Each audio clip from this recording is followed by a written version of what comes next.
중에서 오늘 함께 보신 말씀 사도행전 11장 19절에서 30절까지 나오는 안디옥 교회는 참으로 모범을 보인 교회였다.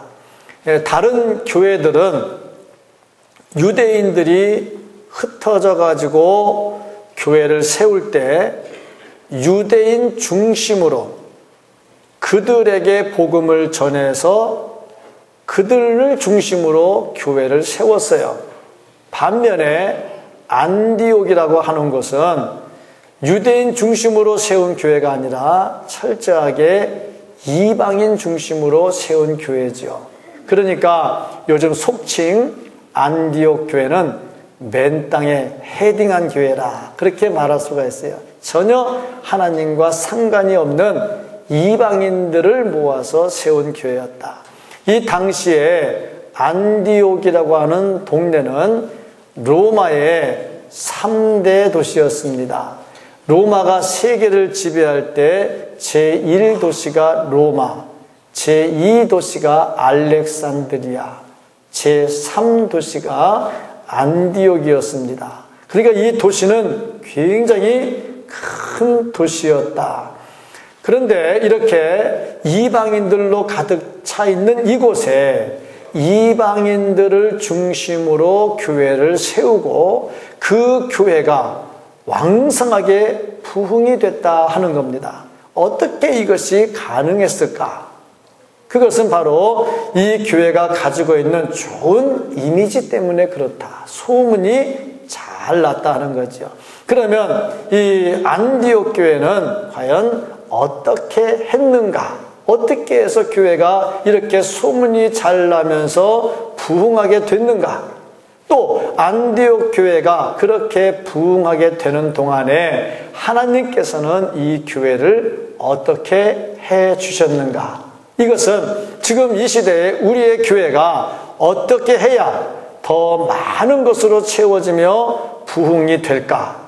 또 이렇게 우리가 열심을 낼 때 하나님께서는 우리를 어떻게 도와주실까 하는 말씀입니다. 이 말씀 속에서 우리 교회도 안디옥 교회 못지않게 참 좋은 이미지 만들고 랜드마크가 될 수가 있고 부흥하는 교회가 될 수 있기를 주님의 이름으로 축복합니다. 먼저 이 말씀을 통해서 볼 수 있는 것은 안디옥 교회는 선을 넘어서는, 다시 말해서 담을 넘어서는 그런 교회였다 하는 것을 볼 수가 있습니다. 19절, 20절 말씀을 보면은 그때의 스데반의 일로 일어난 환난으로 말미암아 흩어진 자들이, 보니까 이 당시에 지금 예루살렘에 큰 박해가 있었어요. 그래서 거기서 신앙생활 못하니까 사람들이 흩어졌어요. 그 흩어진 자들이 베니게와 구브로와 안디옥까지 이르러 유대인에게만 말씀을 전하는데, 그러니까 다 유대인에게만 말씀을 전했어요. 그런데 그 중에 구브로와 구레네 몇 사람이 안디옥에 이르러 헬라인에게도 말하여 주 예수를 전파하니, 이게 보니까 헬라인에게도 복음을 전하기 시작했다 이 말이죠. 유대인들은 흩어져 가지고 복음을 전할 때 누구에게만 전했느냐면 유대인들에게만 전했습니다. 그들이 모이는 회당에 가서 거기서 말씀을 전하면서 거기서 그들에게 예수를 전했어요. 왜냐하면 이들의 생각에는 유대인만 구원받는다고 생각을 했어요. 그러니까 이방인들은 아예 전도할 생각을 안 한 거지요. 예수님은 이 세상을 떠나시면서 뭐라고 말씀을 하셨느냐면 성령이 너희에게 임하시면 너희가 권능을 받고 예루살렘, 온 유대와 사마리아와 이 지역까지는 다 유대입니다. 예루살렘도 유대도 사마리아도 혼혈족이긴 하지만 그래도 유대 피가 섞여 있어요. 거기서 멈추지 않고 땅 끝까지 이르러 내 증인이 되라 그랬는데, 이 말씀을 받은 제자들이 역시 유대인의 벽을 넘어서지 못해요. 베드로가 고넬료에게 세례를 주고 또 그가 성령 체험하게 했습니다마는 그 역시 들어와 있던 사람이지 완전 넘어간 사람은 아니었거든요. 근데 이렇게 기적을 보여주었음에도 불구하고 이 사람들의 생각은 유대인이라는 장벽을 넘어서지 못했어요. 그런데 안디옥 교회를 세우면서 이제 집중적으로 이 복음이 이방인으로 넘어가기 시작을 합니다. 이것을 보면은 교회라고 하는 것은 절대로 담이 쳐지면 안 된다 하는 거죠. 교회 안에 돈 있는 사람과 돈 없는 사람의 담이 쳐지면 안 되고, 교회 안에 배운 사람과 배우지 못한 사람의 담이 쳐지면 안 되고, 교회 안에서 남자와 여자의 담이 쳐지면 안 되는 겁니다. 교회 안에는 모든 담이 다 헐어져야 되고, 교회 안에는 지역의 담도 헐어져야 됩니다. 특별히 대전이라는 지역은 참 여러 동네 사람들이 다 모였어요. 충청도 사람이 3분의 1 정도, 호남 사람이 3분의 1 정도, 기타 다른 지역에 월남한 사람, 경상도 사람, 또 이렇게 서울 사람, 경기도 사람 해서 3분의 1 정도 대강 다 몰려있거든요. 이렇게 몰려있는 사람들이 만약에 지역 얘기를 하면 어떻게 되겠어요? 옳지 않은 거죠. 이걸 보면은 교회라고 하는 데는 절대 담을 쳐서는 안 된다.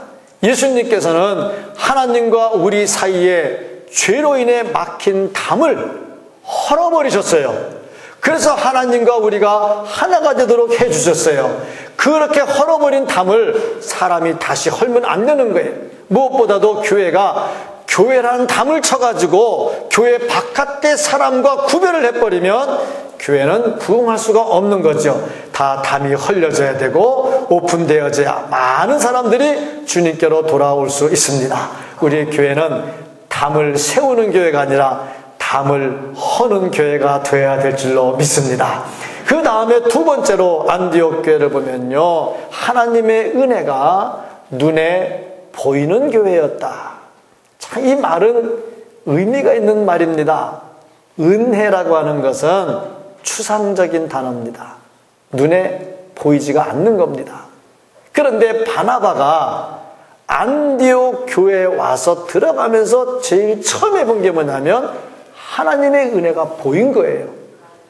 추상적인 것이 어떻게 보였느냐, 구체적으로 표현이 된 거죠. 하나님의 은혜를 받은 사람들이 그 삶의 모습이 바뀐 거예요. 23절 말씀을 보면요, 그가 이르러 하나님의 은혜를 보고 기뻐하며, 그렇게 말씀을 했어요. 하나님의 은혜를 봤다. 바나바가 이 교회에 들어오면서 하나님의 은혜를 봤어요. 진짜 교회가 부흥되려면 누가 들어와도 교회 안에 들어오면 하나님의 은혜가 보여야 됩니다. 근데 어떻게 이 추상적인 것이 눈에 보였나 이거죠. 그것은 이 사람들의 생활을 보고 알 수가 있는 거죠. 이 사람들이 어떤 것이 있었느냐, 먼저는 감사하는 마음이 있었어요.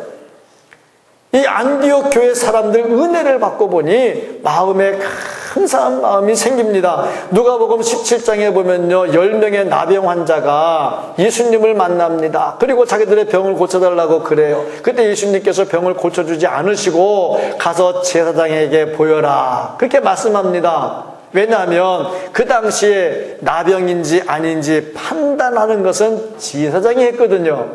그러니까 가서 보여라 하는 말은 뭐냐면 가는 도중에 고쳐질 거다 하는 말씀을 암시한 거죠. 그런데 10명이 그대로 믿고 다 제사장에게 갔어요. 가는 도중에 나병이 깨끗하게 씻어졌죠. 그런데 그 중에 사마리아 사람 한 사람이 하나님께 영광을 돌리고 다시 예수님께 돌아와서 감사합니다 하고 얘기를 해요. 근데 예수님께서 하시는 말씀이 나머지 9은 어디 갔느냐, 그 사람은 감사를 모르는 거죠. 그걸 고침받았는데 그냥 그걸 끝난 거죠.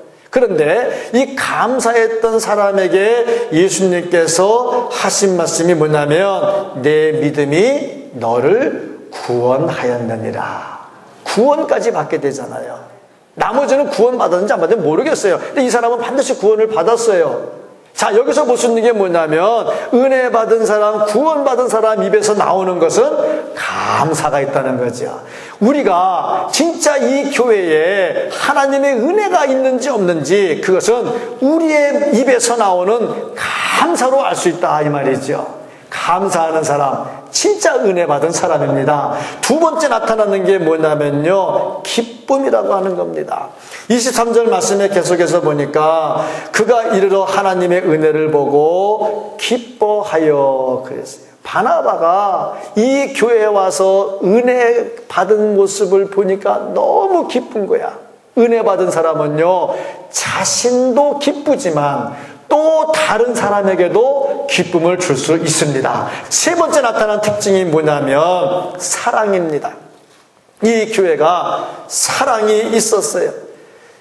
이 말씀에 27절부터 30절까지 말씀을 보면은 이렇게 나와 있습니다. 그때 선지자들이 예루살렘에서 안디옥에 이르니 그 중에 아가보라 하는 한 사람이 일어나 성령으로 말하되 천하에 큰 흉년이 들리라 하더니 글라우디오 때 그렇게 되니라. 제자들이 각각 그 힘대로 유대에 사는 형제들에게 부조를 보내기로 작정하고 이를 실행하여 바나바와 사울의 손으로 장로들에게 보내니라. 이 당시에 아가보라고 하는 선지자가 예언을 했어요. 앞으로 큰 흉년이 들게 될 것이다. 그런데 그 예언 그대로 글라우디오 때에 흉년이 들었습니다. 그때 예루살렘 교회가 굉장히 어려움을 당했어요. 그 어려움을 당할 때에 이 안디옥 교회가 어떻게 했느냐? 나름대로 구제금을 모아서 보냈습니다. 그런데 구제금을 모을 때 어떻게 모았느냐? 얼마나 모았느냐? 기록이 나와 있지는 않아요. 그런데 29절에 보니까 그 힘대로 했다. 이 말은 무슨 말이냐면 적당히 하지 않았다는 겁니다. 자기가 할 수 있는 최대를 다한 거예요. 그러니까 교회가 사랑이 넘치는 거죠. 사랑은 입으로 하는 게 아니라 제가 볼 때는 주머니로 하는 거예요. 제가 볼 때 사랑은 마음으로 하지만 마음이 입으로 표현되는 게 아니라 마음이 주머니로 표현이 되더라고. 그래서 이 교회는 어려움 당하는 예루살렘 교회를 보면서 정말 정성을 다해서 헌금을 했는데 힘대로 했다 그랬어요. 이 바로 안디옥 교회가 그런 교회였어요. 힘대로 모여가지고 사랑을 표현했어요. 그러니 그 안에 감사한 마음이 있고 기쁨이 넘치고 사랑이 넘치니 어찌 이 교회에 하나님의 은혜가 없겠습니까? 하나님의 은혜로 이런 일들이 풍부하게 일어나기를 축복합니다. 세 번째, 이 교회를 보니까 믿음과 성령이 충만한 사람을 받아들여요. 이게 참 중요한 겁니다. 외부에서 들어온 신실한 사람을 받아들일 수 있다는 것, 이건 교회가 마땅히 해야 될 일인데 잘 안 되는 부분이 이런 부분들이에요. 역사가 오랜 교회일수록 외부에서 들어온 사람이 발붙이기가 힘들어요. 그런데 안디옥 교회는 어땠느냐?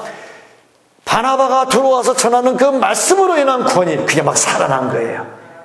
교회는 강단에서 말씀의 권위가 살아나야 됩니다. 그래야 부흥하게 되는 거죠. 우리 교회 그런 교회 되기를 축복합니다. 네 번째로 보니까 말씀을 배우기를 아주 굉장히 즐기는 교회였다. 이 말씀을 보면요, 26절을 보면 만남에 안디옥에 데리고 가서 둘이 교회에 1년간 모여 있어 큰 무리가 죽게 더하여지더라. 1년간 큰 무리를 가르쳤고 제자들이 비로소 그리스도인이라 칭함을 받더라 하는 말씀이 나와요. 1년간. 그러니까 안디옥 교회가 바나바를 비롯해서 바울에게 말씀을 배운 기간이 1년입니다. 1년. 근데 1년을 배웠는데 변화가 일어나기를 주변에 안 믿는 사람들이 그리스도인이라고 인정을 해줘요. 여기서 뭘 볼 수 있느냐면 하나님의 말씀을 배우는 기간이 몇 년이냐, 그건 중요하지 않다는 거예요. 그 중요한 게 뭐냐? 말씀을 제대로 배웠느냐, 그게 중요하다는 거예요. 이 사람들이 말씀을 배운 기간은 1년입니다. 근데 이 사람들은 처음부터 유대인이 아니었어요. 이방인이었어요. 하나님에 대해서 몰랐어요. 말씀을 몰라요. 그런데 딱 1년을 배웠어요. 1년을 배웠는데 삶이 뒤집어지고 예수 안 믿는 사람들이 볼 때에 진짜 그리스도인이다 하고 인정을 해줬다 이 말입니다. 그러니까 우리가 말씀을 많이 읽는 것 중요하고 말씀을 배우는 것도 중요하지만 더 중요한 것은 뭐냐면 말씀을 제대로 배워야 된다는 거예요. 말씀이 들어와야죠. 20년, 30년 믿고 40년, 50년 됐고 직분도 다 그럴싸한 직분 가졌는데 사람이 변화가 안 돼요. 왜 안 됩니까? 말씀이 제대로 안 들어온 거지요. 말씀은 생명이 있습니다. 말씀은 좌우에 날선 검이 있습니다. 말씀이 들어와서 심령 관절 골수를 쪼개면요 변화되게 되어 있어요. 이게 안 되니까 몇십 년을 믿어도 그냥 다니는 교인이죠. 다니는 교인 되면 안 되잖아요. 예수인이 돼야 되잖아요. 우리는 예수님이 따라가는 그리스도인이 돼야 됩니다. 그러려면 어떻게 되느냐? 말씀이 제대로 들어와야 돼요. 말씀을 가지고 진짜 그리스도인 되기를 축복합니다. 이런 사람들이 모이는 교회가 부흥하게 되지요. 다섯 번째로 보니까 안디옥 교회가 처음으로 그리스도인이라는 칭호를 듣습니다. 이 그리스도인이라는 단어는 그리스도께 속해 있는 사람이다 라는 뜻이에요. 그러면 어떻게 해서 안디옥 교회가 이렇게 칭찬 듣는 교회가 됐느냐? 그들이 성경 공부 잘해서? 그게 예수 안 믿는 사람하고 무슨 상관입니까? 찬송 잘해서 그게 예수 안 믿는 사람하고 무슨 상관이에요?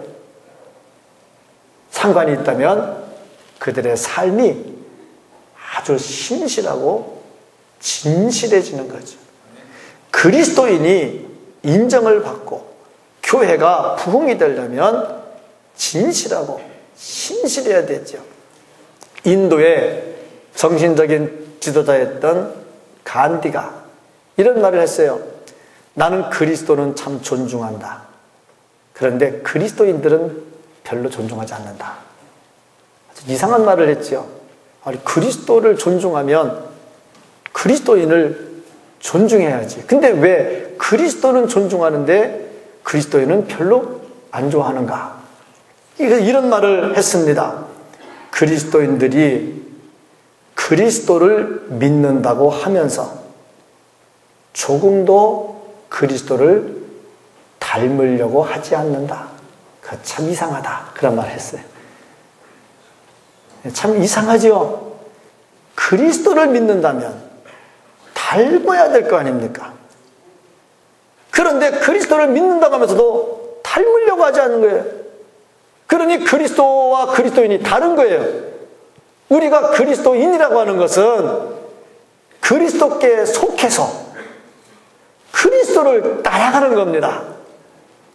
이래야 우리가 그리스도인으로 인정을 받고 인정을 받아야 다른 사람들이 아, 그리스도인이 이런 거구나 하고 찾아오게 되겠죠. 이게 안 된다 이 말입니다. 그런데 안디옥 교회는 이거를 철저하게 지켜나갔어요. 그러니까 사람들이 그리스도께로 돌아오는 일들이 많았습니다. 기독교가 처음에는 로마의 박해를 받았어요.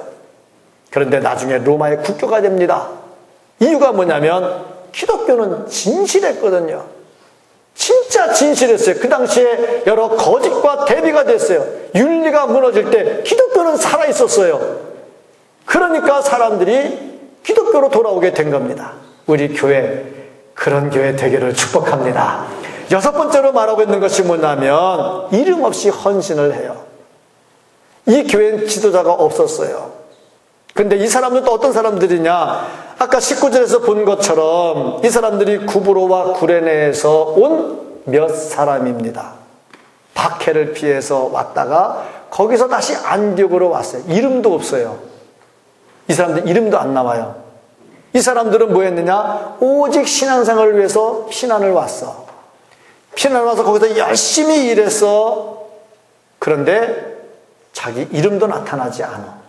자, 그런데 더 중요한 거, 가장 중요한 거 7번째가 있습니다. 그게 뭐냐면 주님의 손이 함께 했다는 겁니다. 안디옥 교회 교인들이 아무리 담을 헐고 은혜가 넘치는 일을 하고 또 지도자를 잘 받아들이고 말씀을 잘 배우고 선한 삶을 살아서 그리스도인이라는 칭호를 듣고 헌신하고 했다 해도 7번째가 없으면 다 무너지는 겁니다. 그게 뭐냐면 주님의 손이 함께 했다는 거예요. 주님의 손이 함께 하니까 이방인들이 돌아와요. 그럼 이방인들이 어떤 사람들이냐? 로마서 1장 21절부터 23절까지 보면 이렇게 기록이 되어 있습니다. 하나님을 알되, 이방인들의 모습이에요. 하나님을 알되 하나님을 영화롭게도 아니하며 감사하지도 아니하고 오히려 그 생각이 허망하여지며 미련한 마음이 어두워졌나니 스스로 지혜 있다 하나 어리석게 되어 썩어지지 아니하는 하나님의 영광을 썩어질 사람과 새와 짐승과 기어다니는 동물의 모양의 우상으로 바꾸었느니라. 이게 이방인입니다. 그 썩지 않을 하나님의 영광을 썩어질 것으로 바꿔버린 게 이방인들이에요. 이 사람들이 어찌 하나님을 믿겠습니까? 안 믿겠지요. 그런데 주의 손이 함께 하니까 이들이 돌아오는 역사가 일어납니다.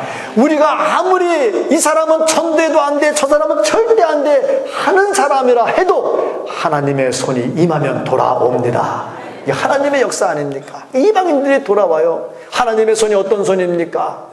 천지를 창조하신 손이고 하나님의 손이 어떤 손입니까? 병자에게 손을 얹으면 예수님 손을 얹으시면요 모든 병자들이 고침을 받았고요 죽은 자들이 살아난 손입니다. 이 자리에도 이것을 믿는 자들에게 주님의 손이 임하고 주님의 손이 임하면 고침의 역사도 일어납니다. 이게 주님의 손이거든요.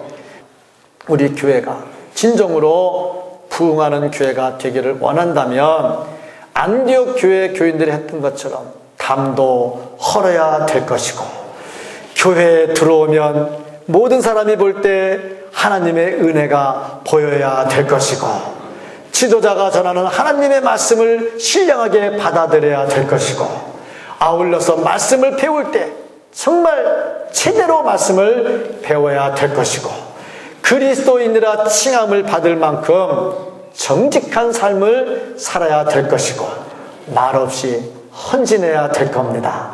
여기에 가장 중요한 주님의 손이 우리와 함께 해야 될 겁니다.